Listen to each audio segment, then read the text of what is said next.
See, here's the title of this talk. You tell me, I have no idea how I got into this. This is the title of the talk. It's in your program. The Battle for the Future. Okay, that's pretty clear, right? Milei, Ukraine, Trump, Israel, America, Europe, and all that.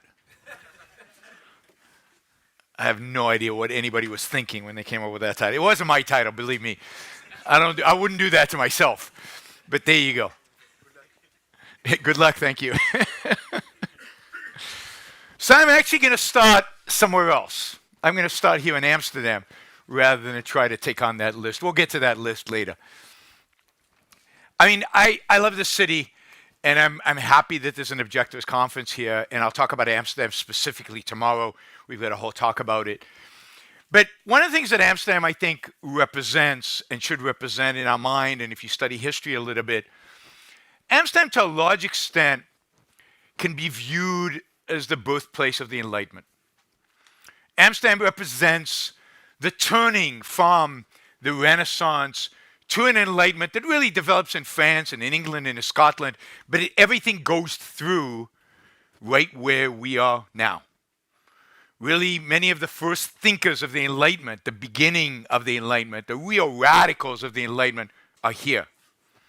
Amsterdam is where almost all the publishing houses that ultimately publish the texts of the Enlightenment, that are too radical to be published in Paris or in London, this is where they're published.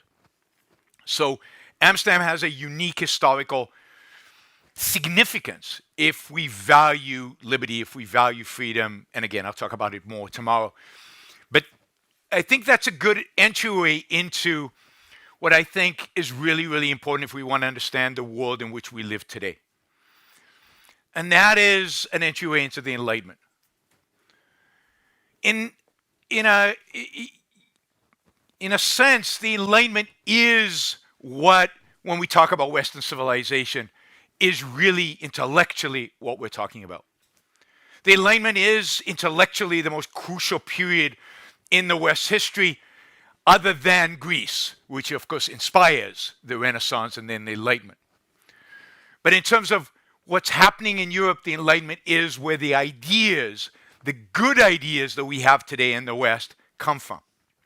And all the battles, that long list of bad stuff that's happening in the world, is really an anti-Enlightenment constant force. There is a battle going on in the West between the Enlightenment and the anti-Enlightenment, and it's been going on since the Enlightenment.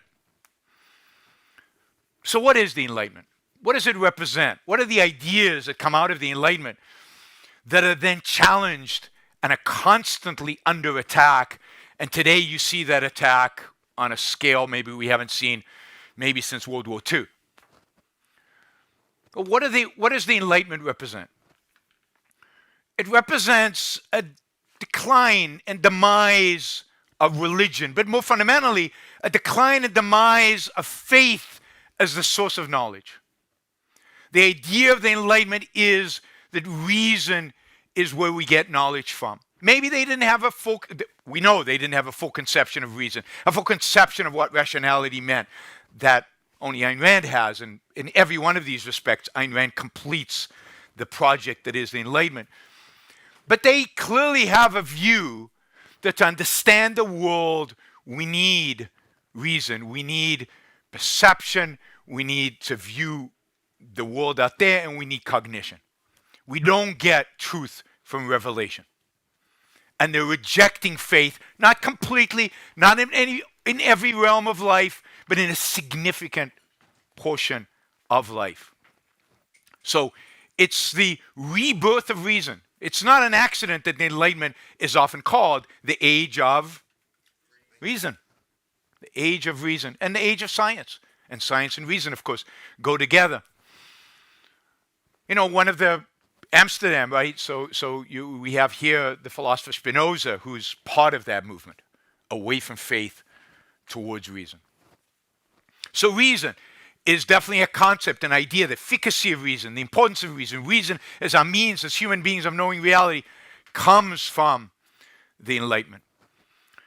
And there's an understanding that the entity that reasons is the individual. And the value of the individual, again, comes out of the Enlightenment. It's a period in which individuals are liberated to start making decisions for themselves. This is a period in which people are thinking for themselves, acting, pursuing their own values, their own interests. It's the shattering of the idea that the community can decide who you should marry, what profession you should have, what values you should pursue, what you should believe. And suddenly, the idea that individuals should be able to decide for themselves who to marry, what career to pursue, and ultimately, who their political leaders should be. So coming out of the Enlightenment is a concept, again, somewhat primitive, particularly when you come from the perspective of Ayn Rand, of individualism. There's even an attempt to figure out, how do we get morality if it's not from God? How do we get from morality from reason? That they don't do a good job at it, but they're trying. And it's not accident that in the Declaration of Independence, the American Declaration of Independence, there's an inalienable right to pursue happiness. Happiness as an individual. Your happiness. That's individualism. That's the beginning of self-interest. That's the beginning, or maybe there's real egoism there, even if they can't articulate it as a moral theory. The orientation is already towards that. That's coming out of the Enlightenment, individualism. And finally, of course, the consequence of individualism is political. And the consequence of an individualistic perspective politically is political freedom.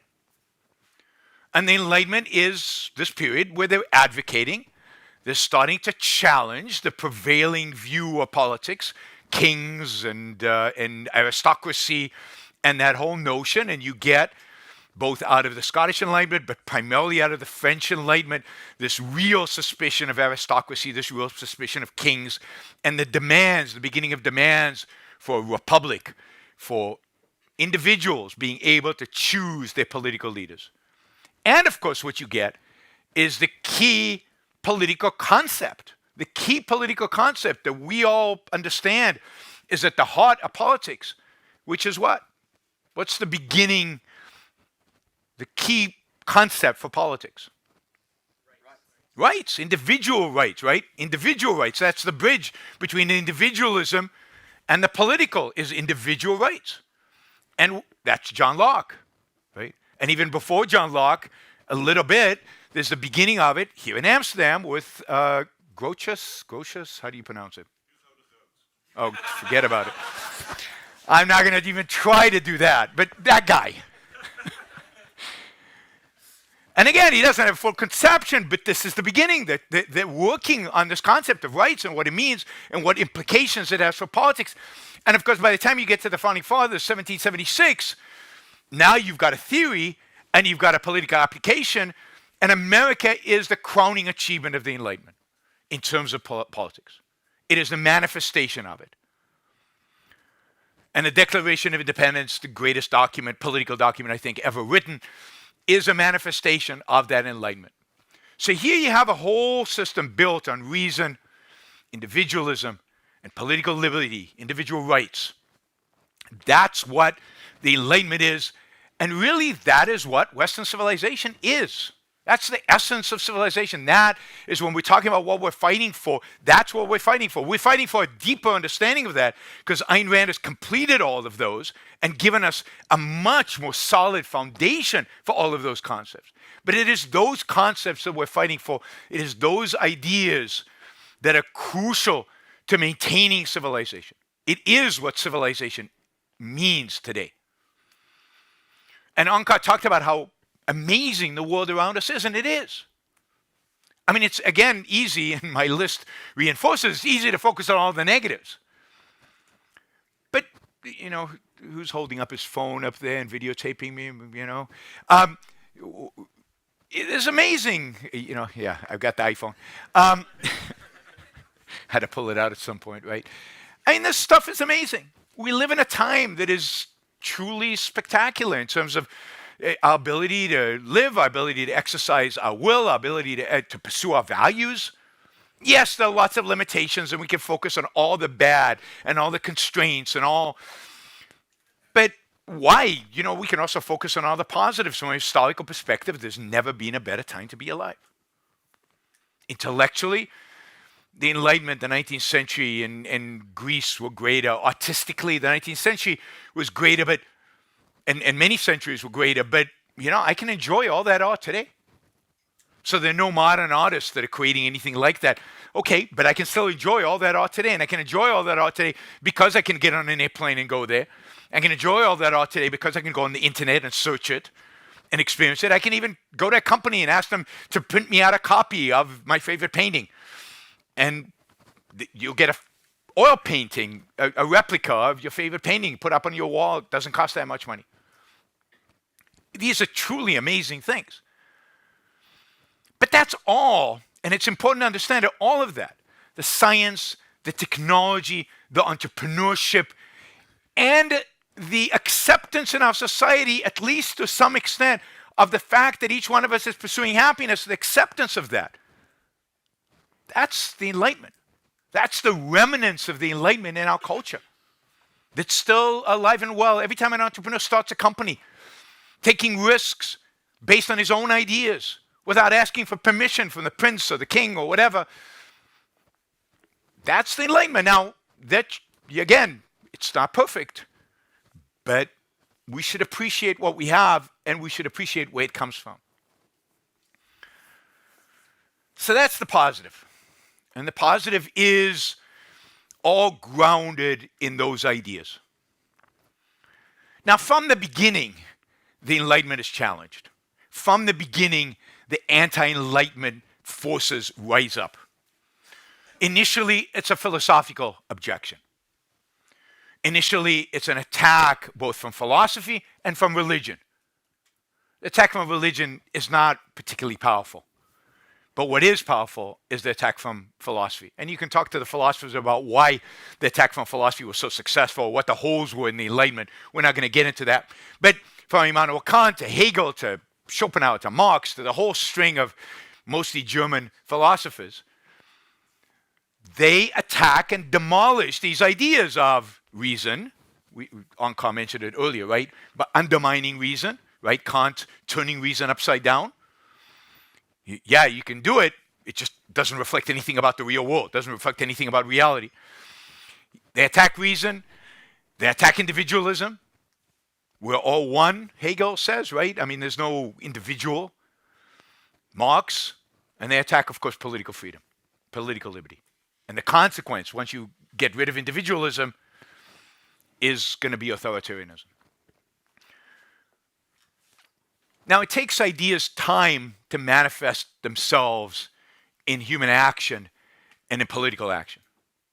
So the really, really bad ideas that come post-Enlightenment, that attacking the Enlightenment, don't really have an impact in the 19th century, or don't have as much of an impact in the 19th century. In the 19th century, there's the energy, the spirit of the Enlightenment. It's the Industrial Revolution.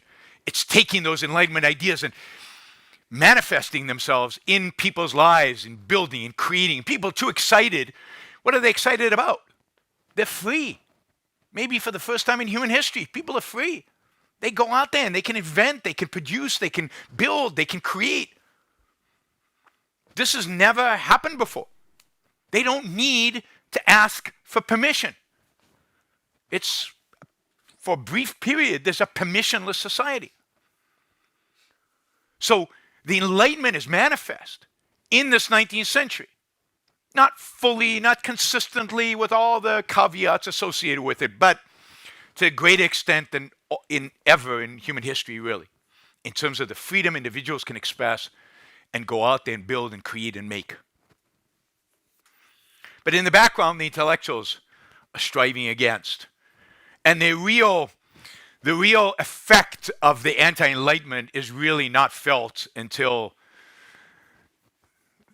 the 20th century, right? And in the 20th century, you get the full impact of what that means. And that's World War I, and that's World War II. That's the rise of communism and the rise of fascism, and ultimately the rise of the mixed economy. But really, fascism and communism are direct attacks on the Enlightenment in politics. They're direct attacks on Western civilization. They arise from the West, but they're anti-Western. They're anti-civilizational forces. They want, in that sense, they're reactionary forces. They're trying to take us back to an era from before the Enlightenment, from before the discovery of the efficacy of reason. Communism denies it, really, if you understand what they talk about when they even say the word reason.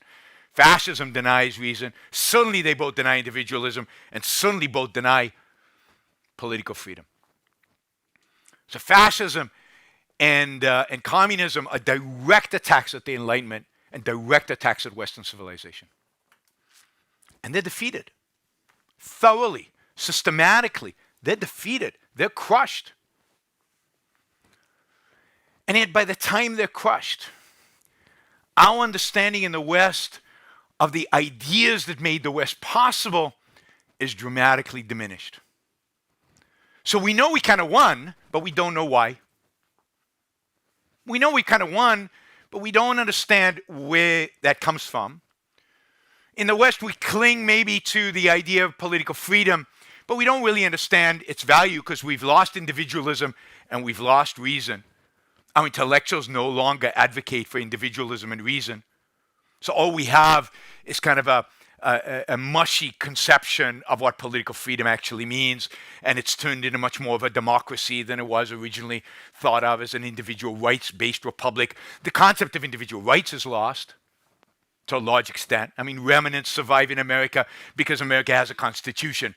So they can, why they're textualists, why are they originalists on the Supreme Court of America? The conservatives became originalists and textualists because they don't understand the concepts. So they go by the words. Oh, what did this mean in the 18th century? Oh, okay, that's what it means, right? They don't have a conceptual understanding of individual rights and how to apply it. So they follow the exact wording of the thing. Oh, abortion, it doesn't say here there's a right to abortion in the Bill of Rights. And they had this attitude to abortion in the 18th century. Therefore, abortion must not be protected. Because they can't understand the idea of individual rights and therefore how it would apply to all these circumstances unless it's written down. That's how non-conceptual our most, smartest judges in the United States are. Not very smart in terms of their conceptual understanding of the document they're supposed to be protecting. Right? So here we have a situation where collectivism in its most consistent forms, if you will, communism, fascism, are demolished. But the West doesn't really know why they were demolished. It doesn't really know what it is, what it stands for, what values it represents. It doesn't see the historical link with the Enlightenment and what those ideas that came out of there that are driving whatever good is still in the West. They're still doing it. We're still acting on it, right? They're still entrepreneurs. There's still science to a large extent, right? And we're still pursuing happiness somewhat, a little bit. People out there seeking self-help and all this stuff. But there's no intellectual understanding of any of that. So the West, to the extent there's Western civilization, is weakening, and it's constantly weakening. But the forces that are anti-Enlightenment are still out there. They haven't gone away. They're weaker too. There's no integrated idea like communism anymore. It's like this flaky woke stuff, right? And nobody really likes, and there's no real understanding of how it integrates into everything. But people do it out of a sense of guilt because it's associated with certain things that are bad in the past, and racism and so on. But they don't understand it. They don't have a passion around it except for a small minority. And that's why every time it comes up for a vote, it's voted down. Majority of people don't like it. And, so you've got the left is churning anti-Western civilization stuff, but it's not geared towards any kind of grand ideology that integrates it all like communism was. And even on the right, at best what they have, the best integrating source they have on the right is what? What's that? Is religion. So they have to go way back to before the Enlightenment to bring forward their source for the anti-Enlightenment ideas. But they are growing in strength because the people advocating for Enlightenment ideas don't know what they're advocating for. There's a weakness, a fundamental weakness. So even though our enemies, I think, are weak, pathetic, really. I mean, the left is pathetic. I mean, long gone is the scientific views of Marx that actually had a system and a whole philosophy and a view of man.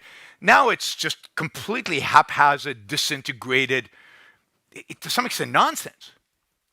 And on the right, gone is any kind of, again, system and even an idea of statism. All they have is religion. So what do you have today? You have Putin, a thug. A thug. Who doesn't stand for, what's the ideology of Putin? I mean, there's nationalism, but where does he get the nationalism from? Is it some core philosophical thing? I mean, if you ever listen to Dugin, which is one of the philosophers, I mean, it's gibbly-glue. I mean, it's nonsense. It's harkening back to mysticism. There's no set of ideas here. There's no philosophy. There's a philosophy, but it's kind of an implicit, mystical, ancient philosophy. This is why when he sits down with Tucker, he doesn't articulate, here's my view of how the world should work. No, he starts telling him stories about what the Russians were at 800 and what the Rus were and the Kiev and this and that. Who cares? I mean, it's interesting if you did it objectively, which he doesn't. But all he has is history. All he has is mysticism. All he has is a vague notion of, I hate the West. I'm anti-reason, anti-individualism, anti-political freedom. He can't say that, but that's all he's proposing. Or if you take Hamas, right? I'm supposed to do Israel, right? I think it was on the list. I mean, what do they have? What are they proposing? Mysticism, an ancient religion, a religion that never was reformed, never went through an enlightenment, never was modified, just jihadism. This is about establishing a global jihad. This is about establishing Sharia law in the world. That's what motivates. That's what drives Hamas. If you read their actual papers, they don't care about a state. They don't believe in states. They believe in one big jihadist world. They're part of the Muslim Brotherhood, which is an international organization that believes in taking over the world. They take this stuff seriously. But again, it's a primitive religion. There's nothing more there than primitive religion. Do I have to talk about Trump? It was on the list. But look at our political candidates in America running right now, Trump and Biden. What do they represent? Nothing, I think is pretty much right.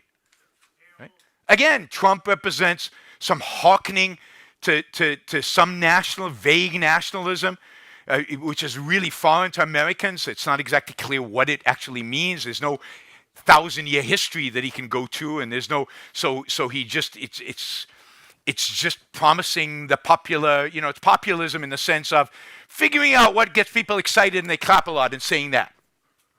And he'll change his mind like that if the audience responds differently to what he says, because he stands for absolutely nothing. There's no ideas, there's no ideology. And what does Biden stand for? Nothing. What's that? I didn't hear. Oh, dementia. Yeah. The funny thing about Biden is that if you go back and watch him when he was a senator, he was just as incoherent and just as babbling as he is now. So I don't know that it's dementia as much as it's Biden. He was never that coherent to begin with. But he represents nothing. There's no ideology there. Again, there's an acceptance, a kind of mixed economy of neither here nor there, of a little bit of everything, a vague notion of we're pro-democracy, but nothing. Nothing really. But what do they want? They clearly, all these forces, what are they against? They're against each other, kind of, and yet they agree on so much. What they're really against is the Enlightenment. What they're really against is reason, individualism, and true political liberty, individual rights. But notice that the forces against are kind of bubbling idiots. But that's who dominates our political landscape. I mean, what does the European Union stand for? Nothing. Kind of a vague notion of we want to maintain political liberty, but we don't really know what that is. And certainly there's no concept of individual rights. And we certainly don't want any individualism. And so what you have today is nothing versus nothing. And the more consistent party is the party that is willing to use more force, because everybody is using coercion. The mixed economy uses coercion. Coercion is acceptable. So now it's just a question of who's willing to use more force, who's willing to stand up and use more. I mean, one of the things that makes the crisis in Ukraine, or the war in Ukraine, not a crisis, and the war in Gaza so important right now, is that in both cases, the enemy is clearly evil. In both cases, Hamas and Russia have dedicated themselves to the destruction of Western civilization. They are clearly anti-Enlightenment. They clearly want to destroy whatever remnants of Enlightenment is. And as flawed as Ukraine is, and as flawed as Israel is, Israel less flawed, I think, than Ukraine, as flawed as Europe is, as flawed as America is, all of this still have those remnants of the Enlightenment. In all of those places, there's still hope of resurrecting, of re-engaging those ideas of the Enlightenment. The reason we should care about what happens in Israel is truly in Israel what's happening is you've got the remnants of Western civilization fighting against the barbarians who want to destroy it. And you've got the same thing in Ukraine. Ukraine was just turning towards Europe, just turning towards an Enlightenment, just turning towards more reason, more individualism. Again, as mixed and as shallow as those concepts are in the West today, and that's the reason why Russia invaded. In my view, there's no question that Russia invaded because Kiev was turning more Western. Not because it was going to ally itself with NATO, but because it was going to ally itself with the West in every aspect. And if you've been to Kiev, if you were in Kiev before the war, you could see it. You could see the young people striving to become more European and in that sense more Enlightenment. And that's what Moscow could not allow to happen. So what you're seeing today in the world out there is very much the same battle that we saw in the 20th century. Just a continuation, just the forces now on both sides are weaker, intellectually, philosophically, and less committed to the battle. Because, I mean, the reality is that Israel could end the war in Gaza in days. The reality is that if NATO had supplied and the West had supplied the weapons Ukraine needed, they could have ended the war there. The only reason these wars are ongoing is because our own lack of commitment to actually defend ourselves. The reason these wars are ongoing is because of the weakness that the West has in its own ideas and its willingness to defend those ideas. I mean, imagine Israel fighting like the Allies fought in World War II. I mean, it wouldn't survive more than a few days in Gaza, right? But nobody's willing to do that anymore. So we have two weakened enemies, Enlightenment versus anti-Enlightenment. And as much as we criticize our own governments, and I'm assuming here everybody is from decent countries, right? I think. I'm trying to think. Yeah, pretty much.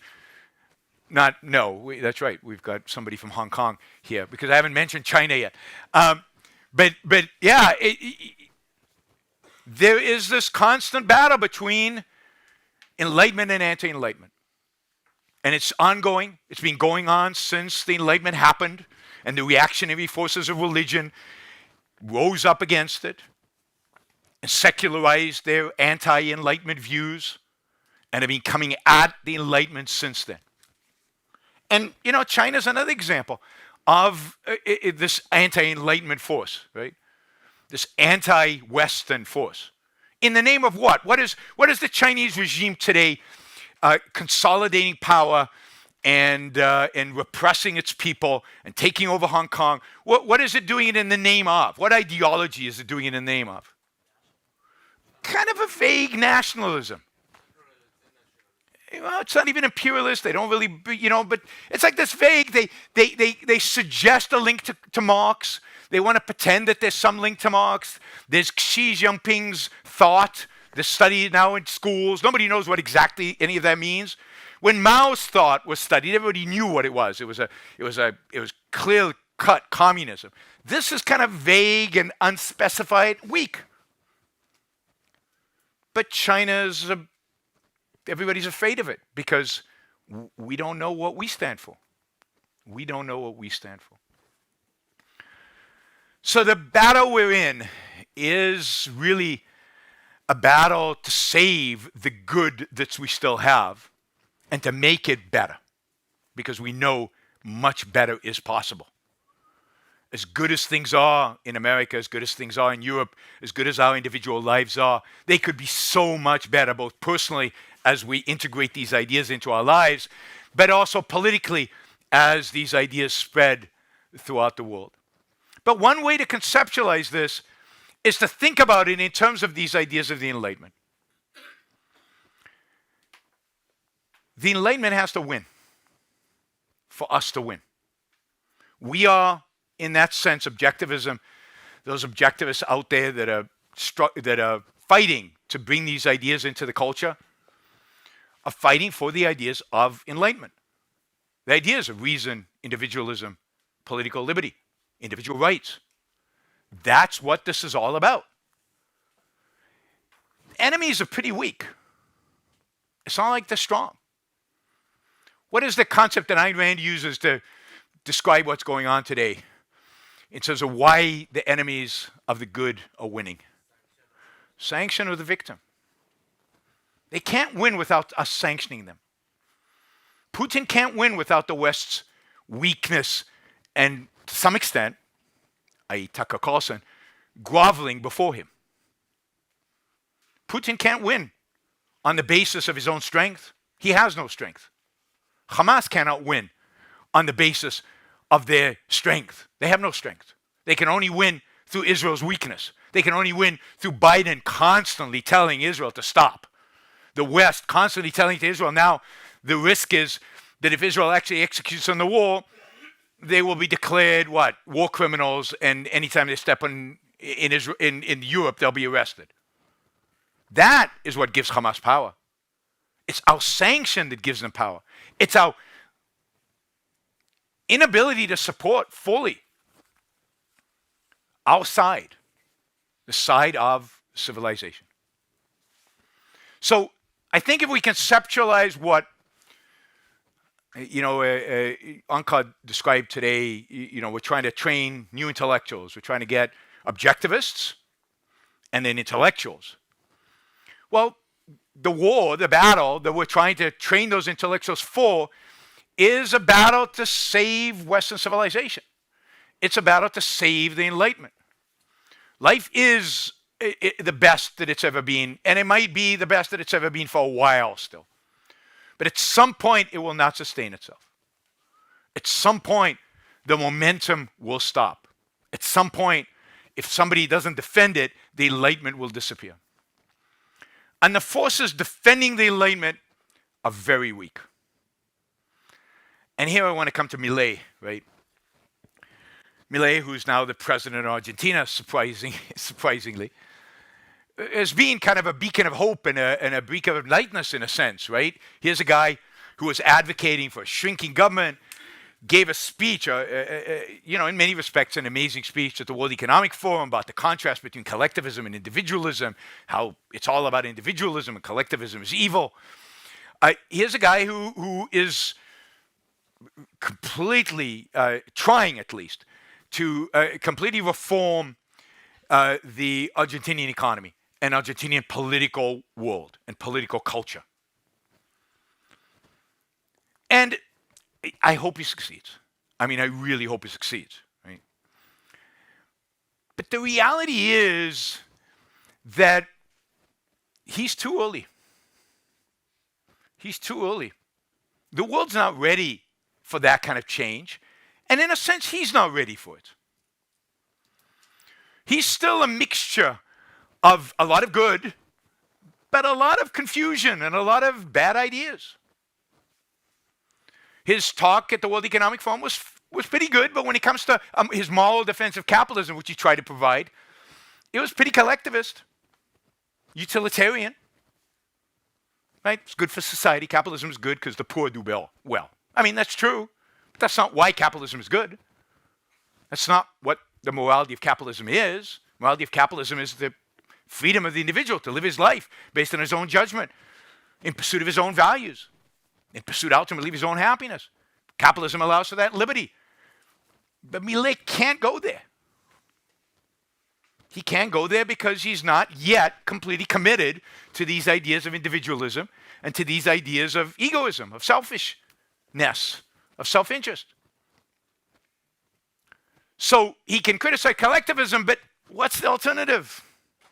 The Enlightenment is still weak. It's still not ready for, the full-blown is not ready for for prime time. And if he did say it all, would he have got elected? I don't know. It's a Catholic country, Argentina. I don't think he would. Now, and I'm not saying he held back anything, because I think he says what he believes. I think he's just mixed. If you listen to his CPAC talk, CPAC is the Conservative Political Action Committee, which is the big conference in Washington, D.C. that Trump spoke at and Milei spoke at. He spent like 15 minutes on why abortion is a left-wing conspiracy to reduce the number of human beings on the planet. Talk about missing the point, and about missing individualism and missing the concept of rights. I mean, it was a disaster. It literally was. The left has this conspiracy. They don't want a lot of people, which is true. But that's not why abortion is prevalent. Abortion is prevalent because women don't want to have a kid when they happen to get pregnant. They want to live their life. They have personal values. They're pursuing their happiness. But that is so radical. That is so individualistic. That is so requires a concept of individual rights, and so requires a real understanding of the pursuit of happiness, that he's too early. Too early. So I wish him luck, and I'm hoping to meet him. But I hope he succeeds in Argentina. But it's not going to spread globally. This is not the beginning of some kind of free market revolution in the world. It ain't happening. And what's missing is that consistency. What's missing is that understanding. And I don't think Milei has it, and certainly the culture doesn't have it. And I don't think the culture is ready for it. And that's what we need new intellectuals for. What we need right now is to get these ideas into the culture. What we need right now is to convince people of the values of the Enlightenment, reinforced with Ayn Rand, solidified by Ayn Rand's philosophy. We need objectivist intellectuals to go out there into the culture and prepare the culture for political leaders who will be far more consistent and will have traction in the population because of their consistency, because of their advocacy for rights. And we need leaders who can do that, not when the economy has 200% inflation and everybody's going bankrupt and it's the end and what the hell, let's flip a coin and go with the crazy economist, right, who is super radical. But because what these political leaders are advocating is true. We need new founding fathers in that sense, who can change a culture and build a new political reality, a new political reality that is grounded in a proper philosophy and brings back the Enlightenment ideas, that brings back reason, individualism, and real political liberty grounded on individual rights. Thank you.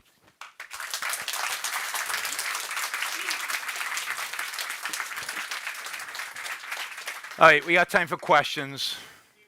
20 minutes for questions. That's how I like it. So the microphone is here. No, you have to go up the mic. Right here. Get in line.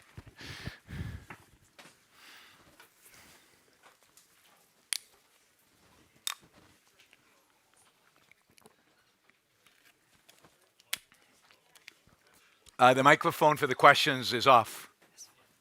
Oh, can I turn it on here? Can you turn it on? It's... Oh, there we go. Okay, right. So I have observed a lot of people from different countries with, my age and my education background. And one thing I really tend to notice is that good times create weak men.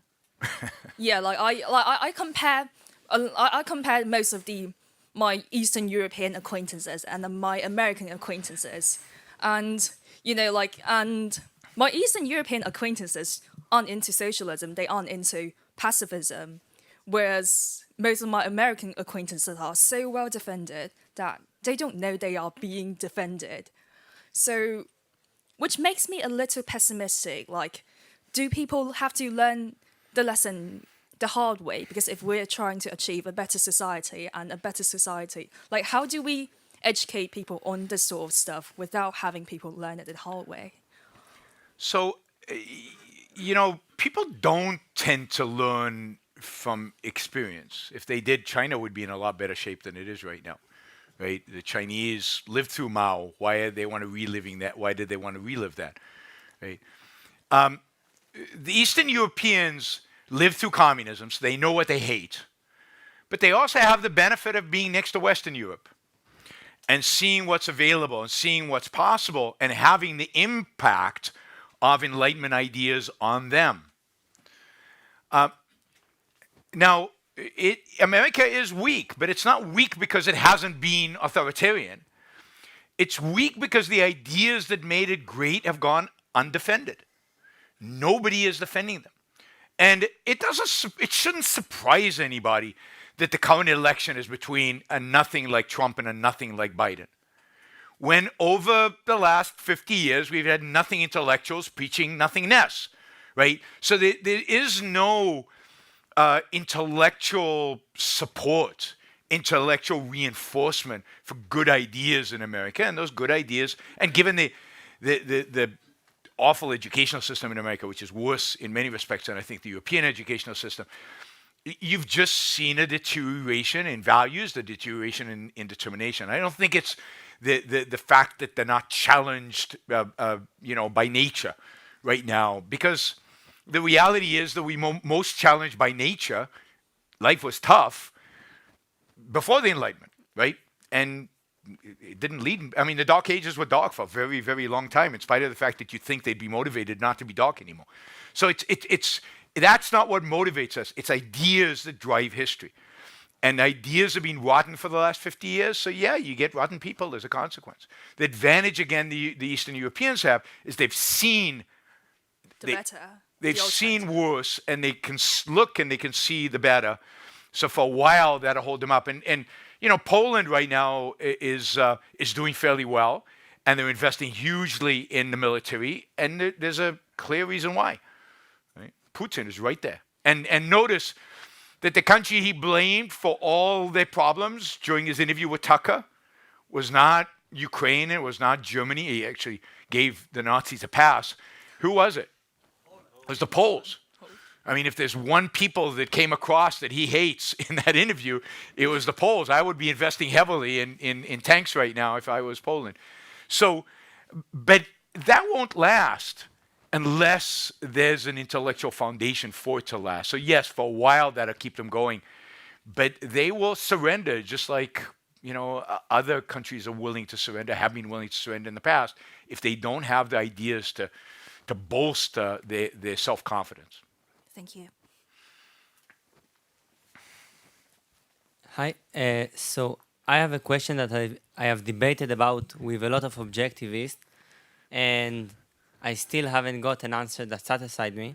So Trump says repeatedly, and it was part of his campaign, I think, in 2016 and even now, that if the countries of Europe want to raise their defense budget to a certain percentage, which is agreed upon in the NATO's agreement, he will kick them out of NATO. And I view this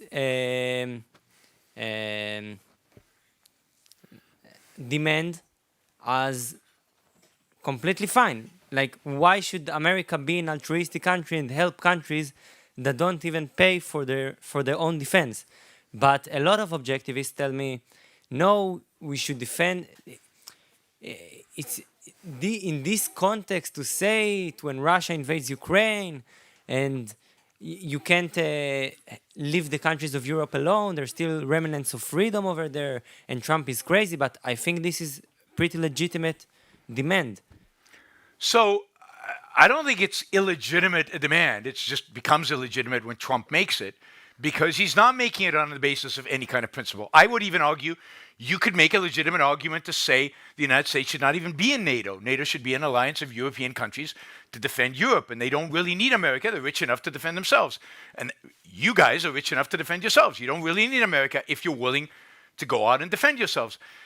But you need to be able to make a principled argument for why, which is the exact opposite of what Trump does, right?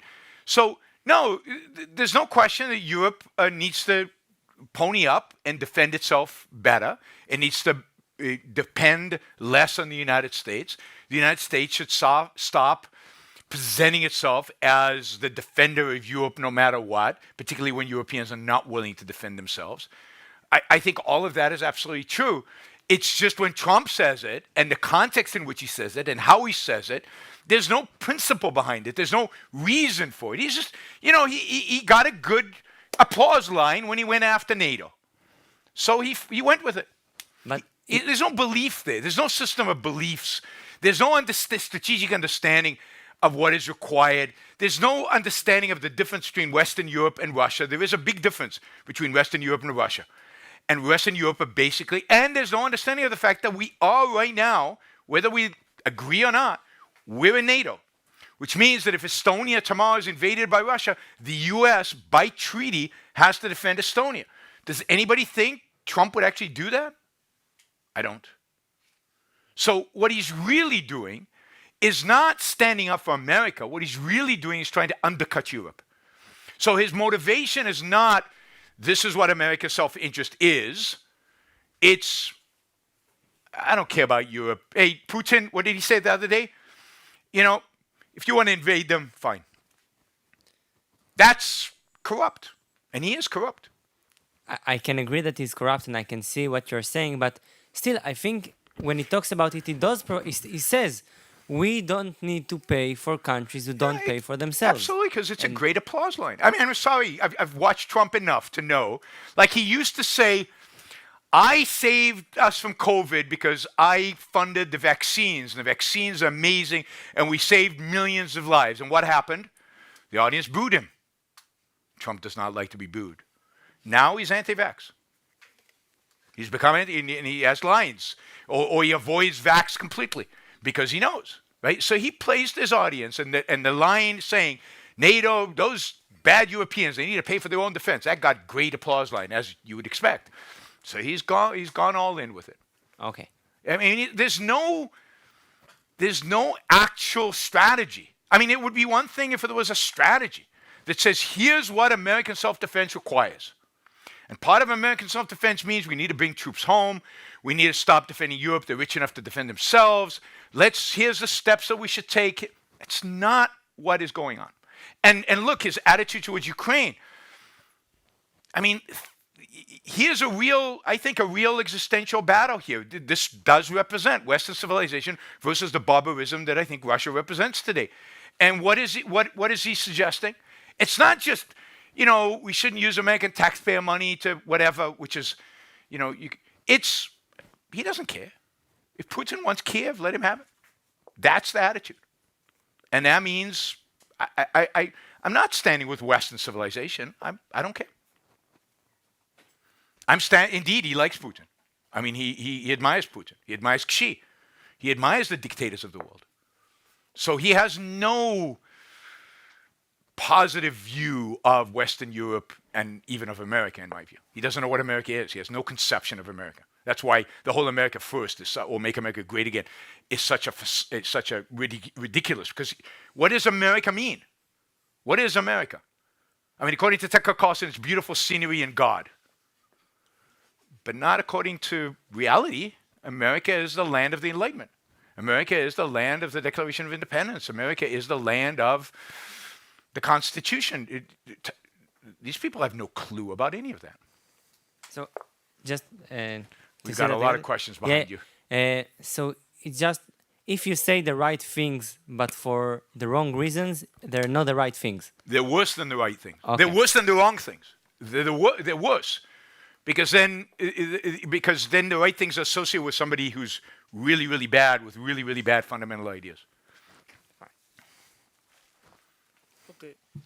My question is about if you think it is important to know where to fight and how to fight. I mean, it is worthy to fight about objectivism everywhere in Earth.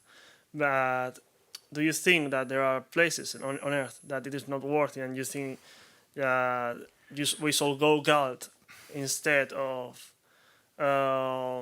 give any effort on those cultures and leave them? Look, there's no. It depends what we mean by fight for objectivism. If you're trying to change a culture, then yeah, there's some cultures that are more difficult than others. I think cultures that are basically oriented towards Western ideas, towards the Enlightenment, should be easier to influence because there's already a certain orientation towards them. But that doesn't mean that in any particular case, and if you can't get to that part of the world, you should just give up on whatever culture you're in. Latin America, let's take it like in America, for example. Latin America is very influenced by continental philosophy. They had very little exposure to kind of the Enlightenment ideas. There's a brief period with Bolivar. So it's much tougher because, in a sense, everybody there is some form of statist. And in America, there's still a certain level of what Ayn Rand called a sense of life that is oriented towards individualism, and you can capitalize on it. So America's still, I believe, the best hope we have to change a culture. It's also a very big country, and that makes it really tough to have an influence on such a big country. There's so many intellectuals, there's so many forces. I'd say fight where you can, or where you want to, or where you want to live. Don't move so you can fight, right? If you want to become an intellectual and, your native language is Spanish and that's where you write best and that's where you speak best, then find a Spanish country and do it there, right? It doesn't necessarily mean you have to move to the United States, right? Or to move to a particular European country. Find where your values are most attuned and do the work that you do there. The mission, you're not supposed to sacrifice your personal values for the cause. Right? But of course, moving to America is not a bad idea, even beyond objectivism, right? Thanks. For most people, not all people, but for most people.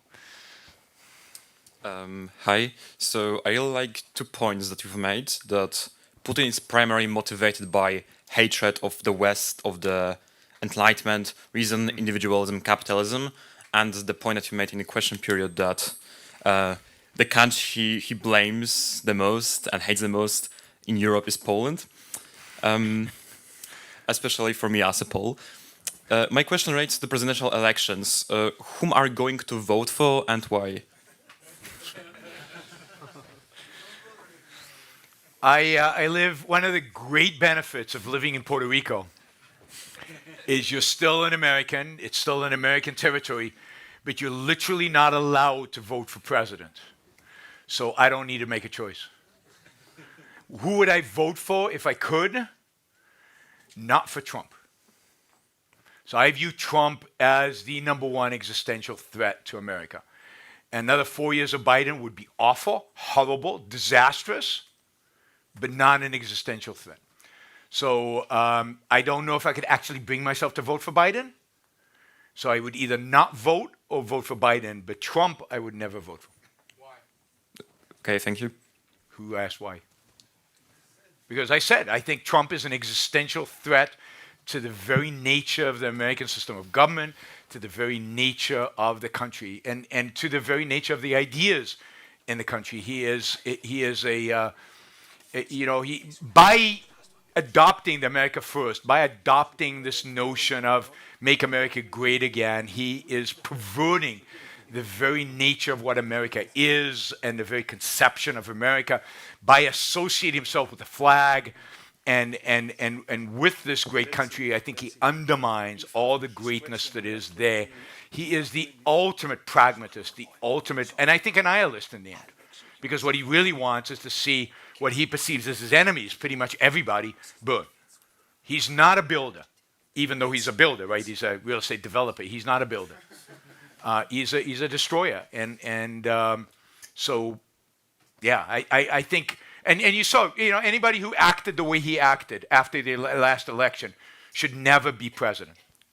Just that childish, emotionalistic, disrespect for the entire political system, the rigging of it. They appeal to Pence to manipulate the system in order to somehow get him elected. This call to Georgia election, oh, give me another 17,000 votes, just find them somewhere, right? I mean, somebody like that should never be allowed to be president again. I mean, it is so contemptible that he's even on the ballot. It is an embarrassment. Should be an embarrassment in America that he's even under consideration.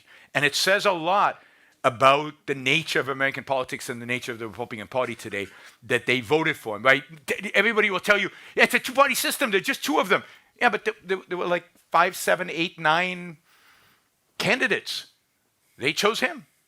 All right, we have to go. Yeah.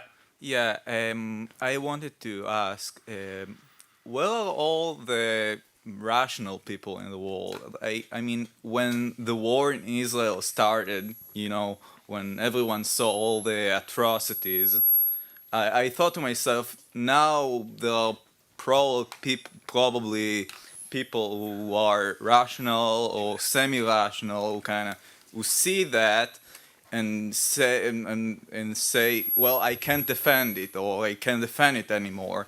And it was like, when at the start it was kind of like that, and it didn't continue. So, where are all the people who have one foot in reality? They are riddled with guilt. So they might have foot in reality, but they won't stand up and declare it because they're afraid. They're afraid of the moral question. Look, the Palestinians must be the good guys. They're weak, and they're oppressed, and they're poor, and altruism demands that you side with them. And I don't think many people do side with them. But they don't side with them, but they're afraid to stand up against them because that would make them the opposite of altruist. That would make them self-interested. And they're riddled with and fear. Fear of that. You might want to step away from the mic because I don't know how it's resonating. But yeah, it's shocking and outrageous and stunning that so few people stood by Israel after October 7th. And it's stunning that so many people went out immediately to side with the Palestinians, and that the voices against them were ultimately muted. If I can just, just this, and I know this will offend some of you, but so be it. One of the best reasons in the world never to call yourself a libertarian, is the response of the American Libertarian Party and its leaders to what happened. Because they didn't just not comment, they clearly sided with Hamas. And that is such a betrayal of liberty, of freedom, of the values of the Enlightenment that supposedly at some point, and one of the reasons I am much more sympathetic than Milei than I would be generally is that Milei didn't fall for that.